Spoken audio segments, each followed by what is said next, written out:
Don't move. Turn your fantasy football into reality. Here's CJ. Hey, welcome back to the Dirty Landry Report. Nice to see you again today. As always, you're looking good.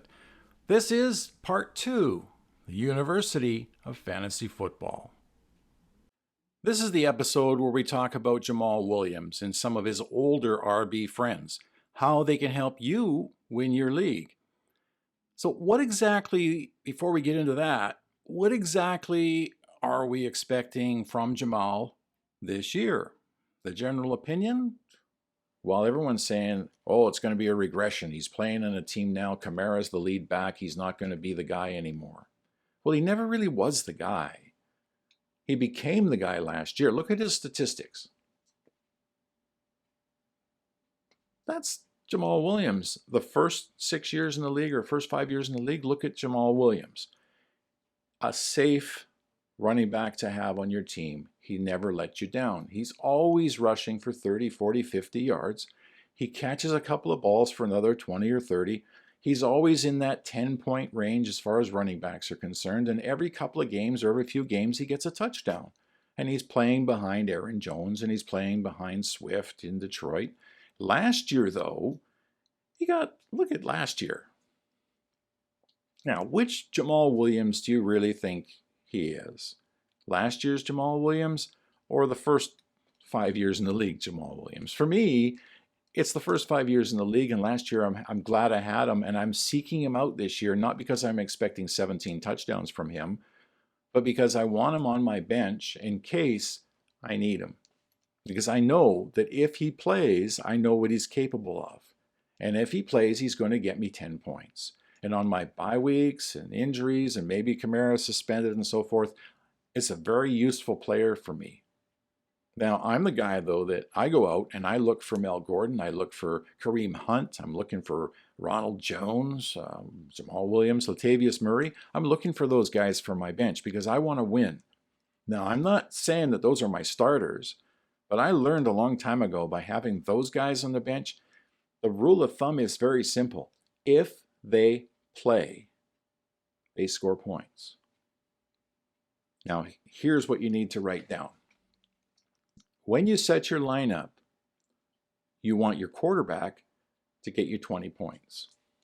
Now, more is better, obviously, but 20 is your floor for a quarterback. All that is 200 yards and 2 touchdowns. It's not that hard. And if you got a running quarterback, it's even easier. But it's important, 20 points from each of your quarterbacks. And every single other player on the team has to hit the 10-point threshold. Now, you're going to have some guys who get 20 or 25 or 15 or 18 and so forth. You're trying to avoid the 3. Here you got 3 points. I found, and I've done the statistics, over 95% of the time, my team wins when my quarterback has 20 points and every single person I played that week hit 10. To go back and look on your team, during bye weeks and so forth, I have to have someone on the bench that I can put into the game. I'm not saying that any of those guys I mentioned are your number one running back on my team. If they wind up being the number one running back on my team, either one of two things has happened. Either I'm in trouble or they're now playing because of someone else's misfortune. And I know that no matter what's going on, if those guys are playing, they're getting me my 10 points. That's all I'm looking for from my bench. Handcuffs are us. That's the way to do this, right? Have a quarterback. Like San Francisco 49ers in real life last year were the prime example of how you should run your fantasy football team. Trey Lance is the starting quarterback for the team, and he's a high draft pick. They paid a lot for him. They're all excited. Down he goes. That's unfortunate. Down he goes. So they look over their bench. Oh, hey, good thing we have Jimmy. He can manage this for us. In he goes. And he does a fine job of managing the team. And all of a sudden he goes down. Whoops. Now what do we do? Oh, we got Brock Purdy. Let's see what we got here. In he goes. Wow. We got all the way to the NFC Championship game. Then he got hurt, and they didn't have anybody. So, but in your fantasy world, if you've got a guy who gets hurt, the second guy goes in, yay. The third guy goes in. What do you know what that means? It means you were prepared. If that third guy gets hurt, then it's just a run of bad luck.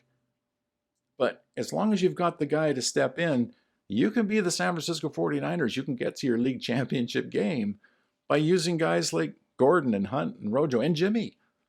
You know, Chosen Anderson was my guy for the longest time. And you know what? I'm still picking him up. I know. But he's done so much for me in the past. I feel this loyalty. And in Miami, Hill might miss some time, and someone's going to be the benefactor is going to benefit from him missing time. And if it's Robbie Anderson, Chosen Anderson, yes. If it's not, okay, I'll find someone else. So that's it for today. Get your pen, get your notebook, write out all your teams, and we'll see you next time on the University of Fantasy Football. I'm CJ. That is a Dirty Landry Report. See you again. Thanks for viewing. Thanks for watching. Please subscribe and send comments.